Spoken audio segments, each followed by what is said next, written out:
हनुमान जी, जिनके बारे में हम सभी जानते हैं कि वह भगवान श्री राम के सबसे बड़े भक्त थे।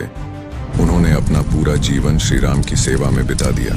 सभी लोगों को यह बात पता होगी कि हमारे प्यारे हनुमान जी ब्रह्मचारी हैं, लेकिन क्या आपको पता है कि हनुमान जी का एक बेटा भी था? ये बात आपको हैरान कर देगी। कौन था ब्रह्मचारी हनुमान जी का बेटा? नमस्कार दोस्तों, आज के इस वीडियो में हम विस्तार से बात करेंगे कि यदि हनुमान जी ने अपना जीवन ब्रह्मचारी होकर बिताया और कभी भी पारिवारिक जीवन को नहीं अपनाया तो उनका बेटा कैसे हो सकता है, उनकी माता कौन रही होगी और यह कैसे संभव हुआ होगा। कहते हैं कि उनके बेटे का जन्म किसी स्त्री से नहीं बल्कि एक मछली से हुआ था और पूर्व जन्म में वह कोई अप्सरा थी। जी हाँ दोस्तों, आपने सही सुना। किंतु यह कैसे संभव है? चलिए इस रहस्य का पता लगाते हैं। एक प्राचीन कथा के अनुसार जब रावण ने हनुमान जी की पूंछ में आग लगा दी थी, तब हनुमान जी ने अपनी पूंछ से पूरी लंका को जला दिया। लंका जलाने के बाद हनुमान जी जब अपनी पूंछ में लगी आग को बुझाने के लिए समुद्र में उतरे, तब उनका तापमान बहुत ज्यादा था और उनके पसीने की एक बूंद समुद्र के पानी में गिर गई थी। उस बूंद को एक मछली ने पी लिया और वह गर्भवती हो गई। इसी प्रकार से हनुमान जी का बेटा मकरध्वज पैदा हुआ। पिता पुत्र का महासंग्राम। रामायण के अनुसार जब रावण राम जी के हाथों हारने लगा तो उसने पाताल लोक के स्वामी अहिरावण को राम और लक्ष्मण का अपहरण करने के लिए मजबूर किया। अहिरावण एक मायावी राक्षस राजा था और वह अपनी माया की शक्ति से किसी का भी रूप ले सकता था। उसने हनुमान जी का रूप धारण करके श्री राम और लक्ष्मण का अपहरण किया और उन्हें पाताल लोक ले गया। जब यह बात राम जी की वानर सेना में सबको पता चली तो सब जगह हल्ला मच गया। हनुमान जी उन्हें ढूंढते हुए पाताल लोक पहुंचे, जहां उन्होंने देखा कि वहां 7 द्वार थे और हर द्वार पर एक पहरेदार था। सभी पहरेदारों को हनुमान जी ने हरा दिया, लेकिन अंतिम द्वार पर उन्हीं के समान बलशाली एक वानर पहरा दे रहा था। वह वानर दिखने में एकदम हनुमान जैसा लग रहा था। यह देखकर हनुमान जी को आश्चर्य हुआ। उन्होंने जब उस वानर से परिचय पूछा तो उसने अपना नाम मकरध्वज बताया और अपने पिता का नाम हनुमान बताया। मकरध्वज के मुख से पिता के रूप में अपना नाम सुनकर हनुमान जी बहुत क्रोधित हो गए और बोले, यह असंभव है क्योंकि मैं आजीवन ब्रह्मचारी रहा हूं।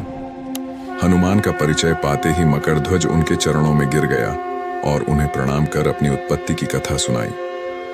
यह सब सुनकर हनुमान जी ने मकरध्वज को अपने गले से लगा लिया और मान लिया कि वह उनका ही पुत्र है, लेकिन यह कहकर कि वह अभी अपने प्रभु श्री राम और लक्ष्मण को लेने आए हैं। जैसे ही द्वार की ओर बढ़े, वैसे ही मकरध्वज उनका मार्ग रोकते हुए बोला, पिताश्री, यह सत्य है कि मैं आपका पुत्र हूं, लेकिन अभी मैं अपने स्वामी की सेवा में हूं, इसलिए आप अंदर नहीं जा सकते।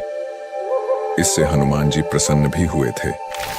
द्वारपाल से पाताल लोक के राजा तक का सफर। हनुमान ने मकरध्वज को अनेक प्रकार से समझाने का प्रयास किया, किंतु वह द्वार से नहीं हटा। तब दोनों में घोर युद्ध शुरू हो गया। देखते ही देखते हनुमान जी उसे अपनी पूंछ में बांधकर पाताल में प्रवेश कर गए।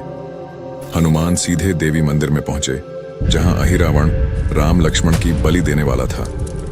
हनुमान जी को देखकर चामुंडा देवी पाताल लोक से प्रस्थान कर गईं। तब हनुमान जी देवी रूप धारण करके वहां स्थापित हो गए। कुछ देर के बाद अहिरावण वहां आया और पूजा अर्चना करके जैसे ही उसने राम लक्ष्मण की बलि देने के लिए तलवार उठाई, वैसे ही भयंकर गर्जन करते हुए हनुमान जी प्रकट हो गए और उसी तलवार से अहिरावण का वध कर दिया। सुनने में ये आपको KGF मूवी के सीन जैसा लग रहा होगा, पर यही सच है। क्या पता KGF वालों ने खुद हमारे प्यारे हनुमान जी से प्रेरणा ली हो। तो इसी बात पर यदि आप भी मेरी तरह हनुमान जी के भक्त हैं तो वीडियो के अंत में जय बजरंगबली और जय श्री राम जरूर लिखें। तो जब हनुमान ने राम लक्ष्मण को बंधन से मुक्त किया, तब श्री राम ने पूछा, हनुमान, तुम्हारी पूंछ में यह कौन बंधा है? बिल्कुल तुम्हारे समान ही लग रहा है, इसे बंधन मुक्त कर दो। हनुमान ने मकरध्वज का परिचय देकर उसे बंधन मुक्त कर दिया। मकरध्वज ने श्री राम के समक्ष सिर झुका लिया।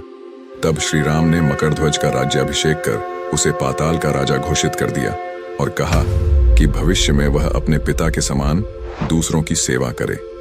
यह सुनकर मकरध्वज ने तीनों को प्रणाम किया। तीनों उसे आशीर्वाद देकर वहां से प्रस्थान कर गए। इस प्रकार मकरध्वज हनुमान पुत्र कहलाए।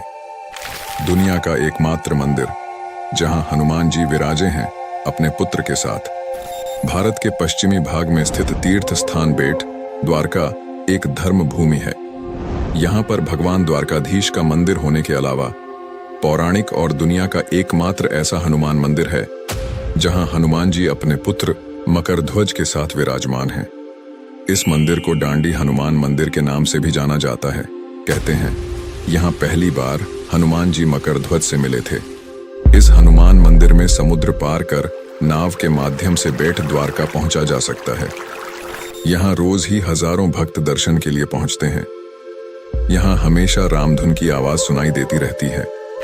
यदि आपको यह कहानी पसंद आई हो तो इस वीडियो को लाइक करें, कमेंट में अपने विचार जरूर बताएं और चैनल को सब्सक्राइब करके हमें सपोर्ट करें ताकि हम आपके लिए और भी ऐसी रोचक कहानियां लाते रहें।